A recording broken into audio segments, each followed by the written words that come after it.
Sevgili dostlar, kanalımıza hoş geldiniz. İnsanlığın temel sorunlarının çözümüne katkı sağlayabilecek bir din eğitimi yaklaşımını bulabilmek için yola çıktık. Bugün ilk programımızda Fatih Menderes Bilgili'ye din eğitimi ve onun evrensel ve nesnel boyutu hakkında birkaç soru soracağız. Hocam hoş geldiniz. Teşekkür ederim. İnşallah hayırlı olur.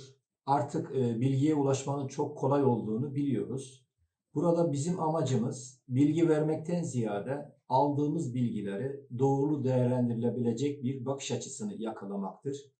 Bu hususta ilmi yaklaşımın önemli olduğu kanaatindeyim. Bilgilerimizi sürekli rafine ederek, eleyerek, buna eleştiri de diyebilirsiniz, saf hale getirmek istiyoruz. Bu nedenle izleyici dostlardan gelecek yapıcı eleştirilere açık olacağımızı ifade edelim. Hocam o zaman ben hemen ilk sorumu sorayım. İnsan eğitimi deyince kısaca ne anlamalıyız? İnsan eğitimi kısaca insanın doğuştan getirdiği potansiyeli açığa çıkarıp geliştirerek bunu yeteneğe, davranışa ve hale dönüştürme faaliyetidir diyebiliriz. Peki hal derken ne kastediyorsunuz? Eğitim kişiye düşünce, davranış ve yetenekle birlikte bir de hal kazandırmalıdır. Aksi takdirde duygulara hitap edemediği için yeterli verim elde edilemez. Örneğin bu kısa sohbetimiz bizi biraz daha mütevazi, biraz daha insansever yapabilir.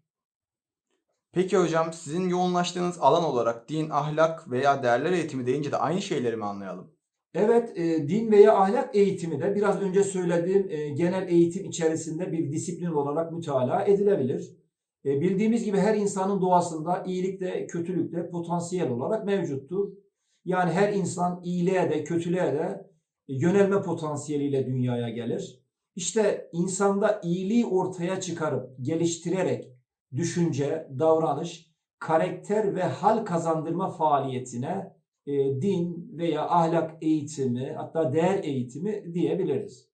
Peki hocam daha rahat anlaşılması için bunu bir örnek üzerinde anlatabilir misiniz? Tabii bildiğimiz gibi her insan yalancı, cimri, hırsız veya dürüst, cömert, yardımsever gibi potansiyellerle dünyaya gelir. Örneğin insana cimriliği ortaya çıkaracak bir eğitim verilirse o kişi büyük ihtimalle cimri olur. Cömertliği ortaya çıkaracak bir eğitim verilirse de bu sefer o kişi büyük ihtimalle cömert olacaktır. Peki burada büyük ihtimalle derken ne kastediyorsunuz? Yani bir insanın iyi veya kötü olması sadece eğitime bağlıdır dersek insan iradesini göz ardı etmiş oluruz. Dolayısıyla bu durum biraz da insanın iradesine ve niyetine bağlıdır diyebiliriz. Yani buna göre bir insan örneğin cimri olmuşsa işte bu bana verilen eğitimden dolayıdır, bu benim kaderimdir diyemez. Zira cimri olan kişi istemesi halinde cömert olabilir. Cömert olan bir kişi de istemesi halinde cimri olma ihtimali her zaman vardır diyebiliriz. Bu dedikleriniz her insan için geçerli midir? Yani burada cimrilik öznel veya sübjektif değil midir?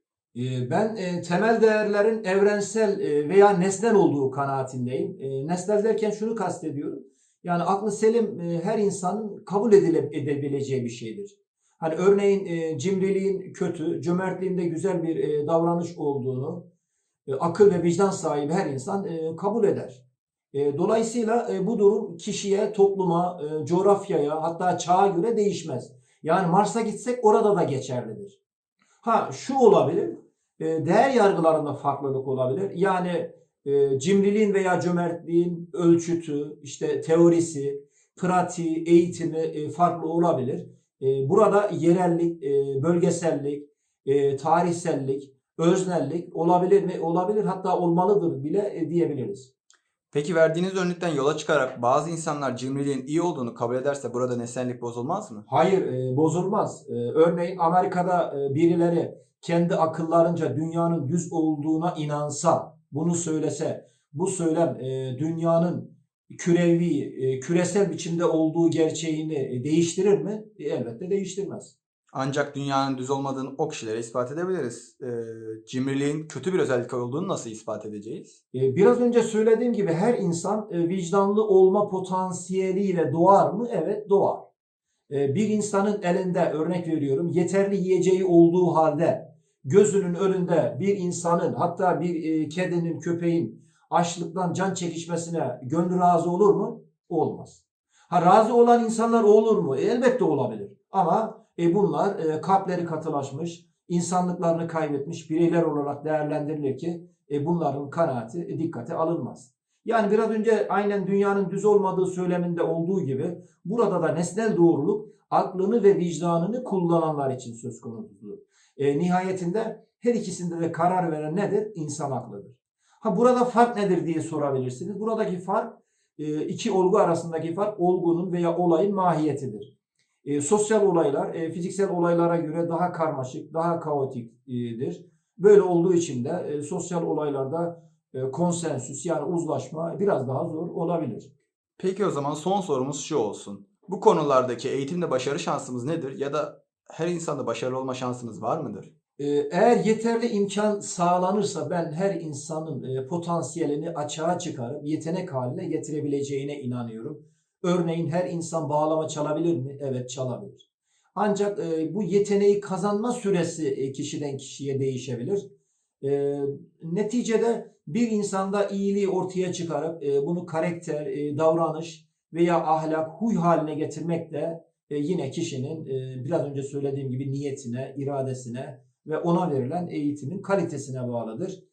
Adına ister din, ister ahlak, isterse insanlık eğitimi deyin, dünyanın bu evrensel değerlere ben çok ihtiyacının olduğuna inanıyorum. Zaten bu programı yapmamızın amacı da budur. Verdiğiniz bilgiler için çok teşekkür ediyorum hocam. Ben de teşekkür ederim. İnşallah ileriki programlarda görüşmek üzere. İnşallah. Sevgili dostlar, bu programımızın sonuna geldik. Bizi dinlediğiniz için teşekkür ederiz.